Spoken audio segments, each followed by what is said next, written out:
राम राम। सरस्वती ज्योतिष विज्ञान institute of astrology में आप सभी का हार्दिक स्वागत है। अगर आप इस चैनल पर नए हैं तो इसे सब्सक्राइब करें, वीडियो अच्छा लगे तो लाइक व शेयर करें। आपने कई बार शायद देखा होगा कि कोई इंसान शमशान घाट के नज़दीक से गुज़रता है और इस तरह से कुछ अंदर की तरफ फेंकता है। तो कई बार कई प्रश्न मन में उठते हैं कि ये क्या कर रहा था, तो किसी किस्म का कोई गलत कार्य तो नहीं था? नहीं, ऐसा कुछ नहीं है। ये एक उपाय है लाल किताब के दृष्टिकोण से। ये उपाय क्यों किया जाता है और क्या होता है, ये मैं आपको आज बताऊंगा। क्या आपके घर में कोई ऐसा शख्स है जो लगातार किसी लंबी बीमारी से जूझ रहा है? दुनिया का कोई भी डॉक्टर हमने नहीं छोड़ा, लेकिन वो बीमारी जाने का नाम नहीं ले रही। शरीर में काफ़ी तकलीफ़ है, लेकिन जब हम डॉक्टर को दिखाते हैं या टेस्ट करवाते हैं उसमें कुछ नहीं आता। साथ के लोग मजाक उड़ा देते हैं कि आपकी सभी रिपोर्टें तो नॉर्मल है, तकलीफ़ क्या है आपको? लेकिन आपके शरीर और आपका अंतर्मन जानता है कि आप कितनी तकलीफ़ में हैं। तो ये कोई देवीय ऋण है, यानी कि कोई ऐसा लेन देन जो आपका क्लियर नहीं हो पा रहा, जहाँ पर डॉक्टर भी आकर फेल हैं। आपके शरीर में तकलीफ़ है, आप जानते हैं, डॉक्टर कहता है तकलीफ़ नहीं है। तो ऐसे बहुत सी स्टडी मेरे सामने आती रहती हैं और लोग जो बताते हैं, आश्चर्यचकित हो जाता हूँ वो सुनकर कि वो कितनी तकलीफ़ में है। लेकिन वे कहते हैं कि जिसको बताते हैं वो मानता ही नहीं कि आपको तकलीफ़ है।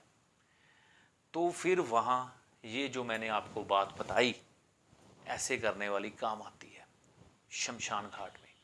ये कोई तांत्रिक उपाय नहीं है, ये कुदरत के साथ कोई लेन देन है, मंगल बुध और शनि का, जिसे दूर किया जाता है चंद्र के द्वारा। वो क्या है?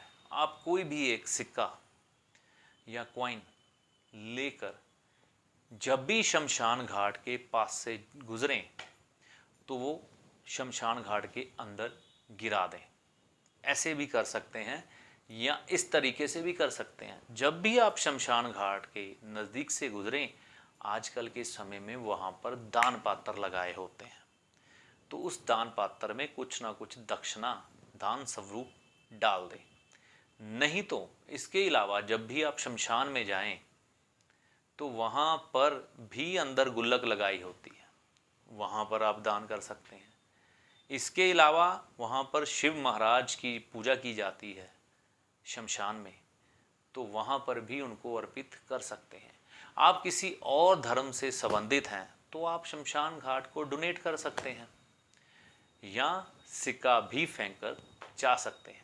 पुराने समय में तांबे के सिक्के हुआ करते थे, लेकिन आज तांबा नहीं है।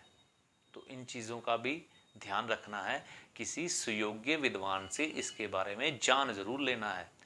तो ये उपाय जब आप करेंगे, यानी कि 8वें घर, मौत के घर, बीमारी के घर, लंबी बीमारी के घर, जो बीमारी दूर ही ना हो, डायग्नोज ही ना हो, पकड़ में भी ना आए और आपको तकलीफ हो, वो दूर ना हो रही हो, तब ये उपाय आपने करना है। शमशान का टैक्स चुकाना है। वो आप सिक्का फेंक कर भी चुका सकते हैं, वहाँ डोनेट भी कर सकते हैं, गुल्लक में भी डाल सकते हैं, भगवान शिव को भी डाल सकते हैं। तो आप जिस धर्म से भी संबंधित हैं, तो ये कार्य अगर आप करेंगे तो आप देखेंगे आपके उस मरीज या आप खुद को ऐसी कोई बीमारी है वो धीरे धीरे रफू चक्कर हो गई, जो डायग्नोस नहीं होती थी वो पकड़ में आ गई और उसका इलाज भी हो गया। तो ऐसी है चमत्कारी दुनिया लाल किताब की।